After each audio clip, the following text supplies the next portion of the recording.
Good morning, students. Today we will continue chapter 12, electricity. Our today's topic is electric potential and potential difference. What makes the electric charge to flow? Electric charge कैसे flow करता है वो हम इस topic में पढ़ेंगे.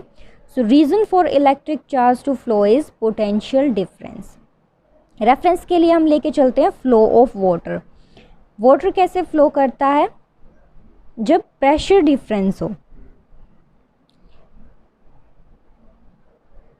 Charge do not flow in a copper wire by themselves just as water in a perfectly horizontal tube does not flow. जब हम कॉपर वायर ले रहे हैं तो कॉपर वायर में चार्ज अपने आप से मूव नहीं करता. जैसे कि हम अगर एक ट्यूब लेके चलें जो कि परफेक्टली हॉरिजॉन्टल पोजीशन में है, तो यहाँ पर अगर हमने वाटर डाला है इस एंड से तो वो इस एंड तक फ्लो नहीं करेगा अगर वो परफेक्टली हॉरिजॉन्टल पोजीशन में होगा. लेकिन अगर वो थोड़ा सा इंक्लाइंड होता है, if the tube is inclined, तो पानी फ्लो करेगा. दैट मीन्स प्रेशर डिफरेंस होना चाहिए. सिमिलरली अगर हम एक एग्जांपल लेके चलें कि ये हमारी जो हॉरिजॉन्टल ट्यूब थी, इसको हमने एक टैंक से कनेक्ट कर रखा है. टैंक के अंदर पानी है और इसको हमने कनेक्ट कर रखा है ट्यूब से. तो अगर हम यहाँ से अब देखेंगे तो पानी हायर लेवल पे है यहाँ पे, तो वो लोअर लेवल पे आएगा.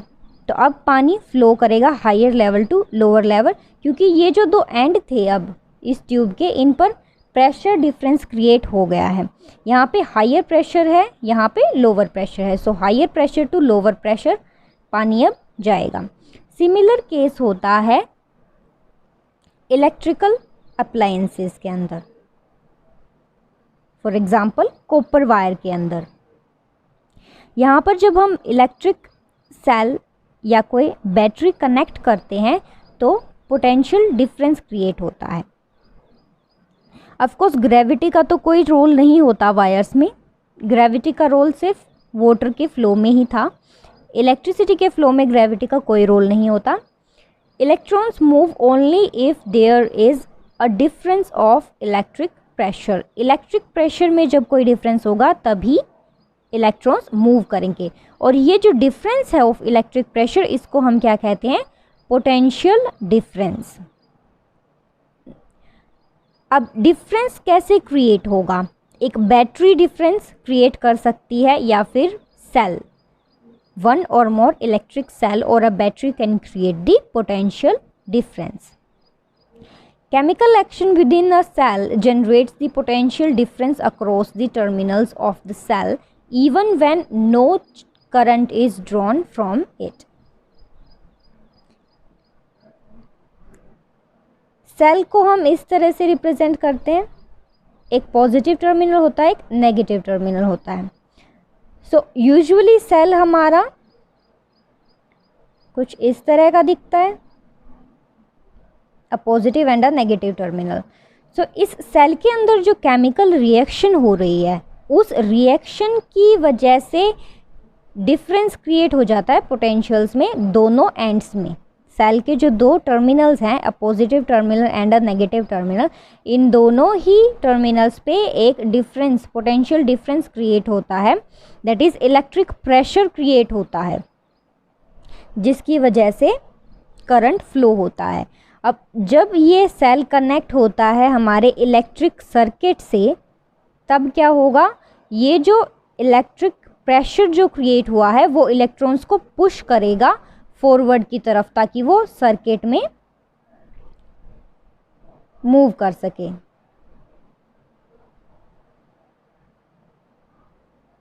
ये हमारी की हो गई. सो सेल क्रिएट करता है एक पोटेंशियल डिफरेंस, जिसकी वजह से इलेक्ट्रॉन्स मूव करते हैं या करंट जो है हमारा मूव करता है. फ्लो ऑफ इलेक्ट्रॉन्स होता है एक सर्किट में. नाउ ये जो पोटेंशियल क्रिएट हुआ है एक सेल की वजह से, सेल के जो दो टर्मिनल्स में पोटेंशियल क्रिएट हुआ है जिसकी वजह से इलेक्ट्रॉन्स मूव कर रहे हैं, इसको मेंटेन करने के लिए क्या ज़रूरी है कि सेल एक्सपेंड करे chemical energy stored in it, यानी कि सेल अपनी एनर्जी को यूटिलाइज करता रहे। जैसे जैसे वो एनर्जी को यूटिलाइज करता रहेगा उसके पास स्पेस क्रिएट हो जाएगा और एनर्जी को क्रिएट करने का। Thus, we defined electric potential difference between 2 points in an electric circuit carrying some current as the work done to move a unit charge from one point to other point. अगर हमारे पास दो points हैं, point A and point B, so point A से B में हम कितने charge को move कर रहे हैं, एक यूनिट चार्ज को मूव कर रहे हैं। एक यूनिट चार्ज को पॉइंट A से पॉइंट B में जब हम मूव करते हैं तो उसमें जितना वर्क होता है उसको हम किससे रिप्रेजेंट करेंगे, पोटेंशियल डिफरेंस से between these two points. So consider potential difference को हम रिप्रेजेंट कर रहे हैं V से, और work done is represented by W and charge is represented by Q। तो potential difference will be equal to work done per unit charge. Okay, so what is electric potential difference? Electric potential between electric potential difference between 2 points is what? It is the work done to move one unit charge from point A to point B. SI units volt होते हैं potential difference के लिए, and volt is given by the name of Alessandro Volt, जो कि एक Italian physicist थे। Now 1 volt क्या होगा? 1 वोल्ट क्या होगा? It will be the 1 joule work done to move 1 coulomb of charge. When all of these terms will be unit, then it will be equal to 1 volt. So let's see. 1 volt is the potential difference between 2 points in a circuit carrying conductor when 1 joule of work is done to move a charge of 1 coulomb from one point to another point. 1 volt potential difference दो points के बीच में एक current carrying conductor में कब होगा? जब 1 joule work done हो to move 1 coulomb of charge from one point to another point. So unit हम पुट कर देंगे, potential difference will be 1 volt when work done will be 1 joule and charge will be 1 coulomb. Units में represent करें, so 1V is equal to 1 J for joule and for coulomb C, and क्योंकि coulomb denominator में था सो numerator में लेके जाएंगे तो -1 power. Now हमने देखा था कि एमीटर जो था हमेशा पैरेलल में सीरीज में कनेक्ट हो रहा था। वोल्टमीटर जो है वो एक इंस्ट्रूमेंट है जो कि मेज़र करती है पोटेंशियल डिफरेंस को, और वो हमारी कनेक्ट होती है पैरेलल में। For example, this is a electric circuit, this is ammeter जो कि सीरीज में कनेक्टेड है, लेकिन वोल्टमीटर पैरेलल में कनेक्टेड होता है। Now let's look at a numerical. How much work is done in moving a charge of 2 coulomb, hence value of Q is given 2 coulomb across 2 points having a potential difference 12 volt। Potential difference यानी कि V की value दी गई है 12 volt. हमें क्या निकालना है? How much work is done, यानी कि W हमें कैलकुलेट करना है। सो फॉर्मूला हमें पता है, V is equal to W by Q, work done by charge. So अगर हमें W निकालना है तो हम डिनोमिनेटर को V की साइड मल्टीप्लाई करेंगे, V into Q is equal to W। अब हमें वैल्यूज़ पता है, हम पुट कर देते हैं 12V। अगर आपको नहीं पता चल रहा है क्वेश्चन में कि क्या पूछा गया है और क्या दिया गया है, तो आप यूनिट से भी पता कर सकते हो। कूलम्ब किसकी यूनिट होती है? चार्ज की। एंड वोल्ट किसकी यूनिट होती है? पोटेंशियल डिफरेंस की। सो यूनिट से भी आप पता कर सकते हो कि क्या दिया गया है और आपको क्या निकालना है, how much work is done, work आपको कैलकुलेट करना है। Our next topic is circuit diagram. Circuit diagram is very important क्योंकि आपको चैप्टर में आगे सर्किट डायग्राम्स भी ड्रॉ करने हैं और सर्किट डायग्राम पर बेस्ड क्वेश्चंस भी आते हैं। सो सिंबल्स आपको पता होनी चाहिए कि क्या सिंबल किस चीज़ को रिप्रेजेंट कर रहा है। Now we know electric circuit में क्या क्या होता है, एक सेल होता है या फिर एक बैटरी होती है। A cell is single, positive negative, battery में एक से ज़्यादा आ जाते हैं, पॉजिटिव नेगेटिव, आगे हम पढ़ेंगे। सर्किट डायग्राम क्यों इम्पोर्टेंट है? क्योंकि बहुत ही इजी और कन्वीनियंट मेथड है रिप्रेजेंट करने का एक इलेक्ट्रिक सर्किट को। Now let us look at the symbols. An electric cell के हमारे ये सिंबल होता है। बिग लाइन जो है वो पॉजिटिव टर्मिनल को रिप्रेजेंट करती है और जो छोटी लाइन है वो रिप्रेजेंट करती है नेगेटिव टर्मिनल को।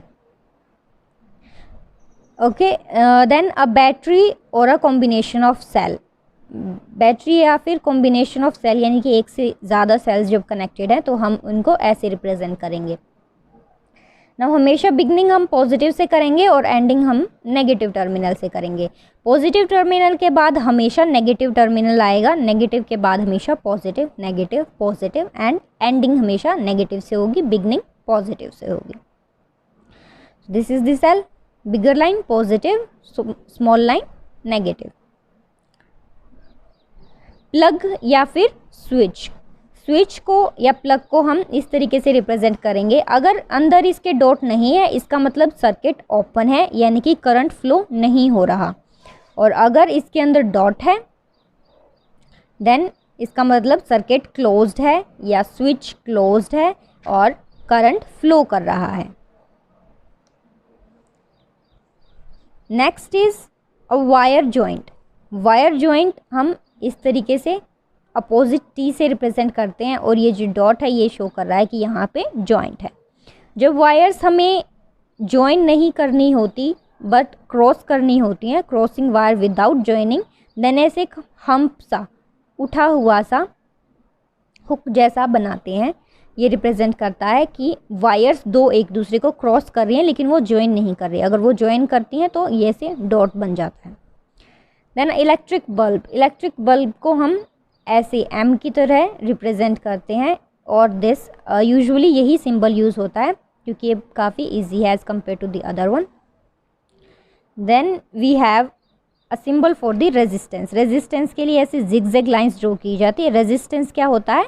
It is the opposing of the flow of electric charge. Electric charge flow नहीं हो उसको अपोज करना किसका काम होता है?